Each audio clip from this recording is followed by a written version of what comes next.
Welcome back, class. We previously discussed John O'Hara's masterpiece, Appointment in Samarra. Excuse me, I don't prefer the way you say that. I'm sorry, John, how do you mean? You say it like it's my masterpiece, like my one and only masterpiece. Well, You know, I've written, like, a lot. yeah. Prolific is the word myself and others have used, mostly myself. Well, I do apologize. Class, today we dive into the depths of a masterpiece work by John O'Hara, Appointment in Samarra. Thank you. In our previous overview, we established this work is set against a backdrop of the 1930s Prohibition era in a Pennsylvania town, dissecting class dynamics, individual insecurities. Present.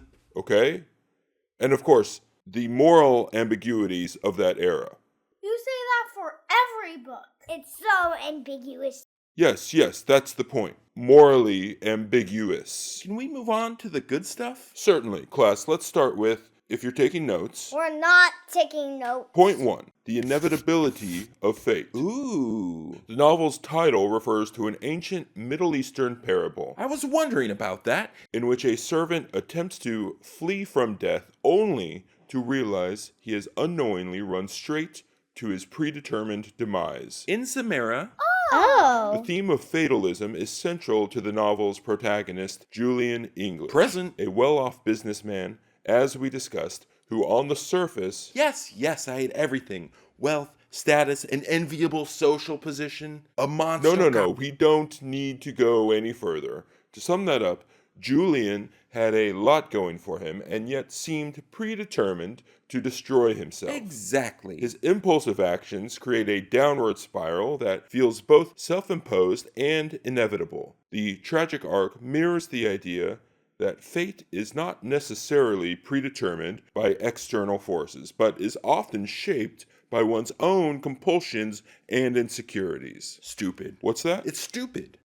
I just want to know if it was my fault or not. It's both. There is an interplay between personal agency and an inescapable fate, raising the question, is Julian truly doomed, or does he create his own fate? Both are at play. Thank you, John. The next point we'll discuss, for those of you taking notes, We are not. class and social structure, a rigged system. I was totally gonna guess that. Another critical aspect of the novel is the depiction of class constraints and social expectations.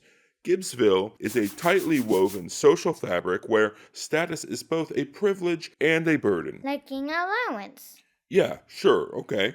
As a member of the town's upper class, Julian enjoys material wealth, but is also pressured to conform to an unspoken code of conduct. His Cadillac dealership is more than just a business, it is a symbol of his precarious position in high society. One that depends on maintaining relationships and adhering to class norms. The incident with Harry Riley underscores Julian's disregard for the rules of his world.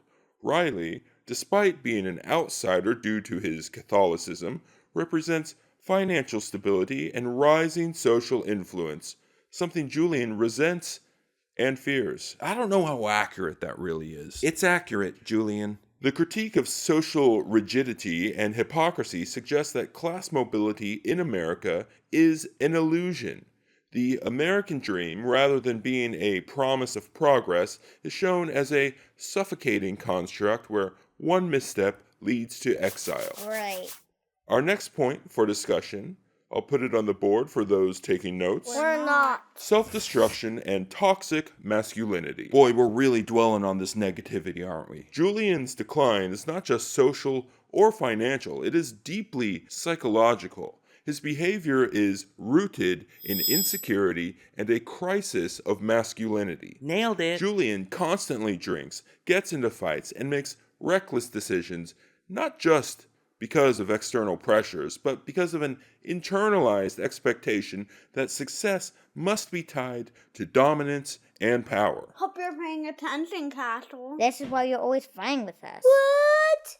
O'Hara critiques the toxic masculinity of the Jazz Age, where male identity is equated with success, control, and aggression. Precisely. And when Julian is unable to meet these expectations, his self-loathing manifests in acts of self-sabotage. He is both victim and perpetuator of his own downfall. You guys are talking about me like I'm not here. Did you hear something? Me? No, nothing at all. Julian's marriage to Caroline further emphasizes this tension between gender roles and personal failure. Caroline, though loyal and emotionally stable, Thank you. becomes a reminder of Julian's inadequacies instead of finding solace in their relationship. Julian distances himself, succumbing to his own destructive impulses. You know, I have constructive impulses too. No, you don't, dear. Our next point, for those of you, Or not taking notes. alcohol as a symbol of decline. Obviously a favorite here. One of the most pervasive symbols in the novel is alcohol. Julian's drinking habits escalate as the novel progresses, mirroring his loss of control.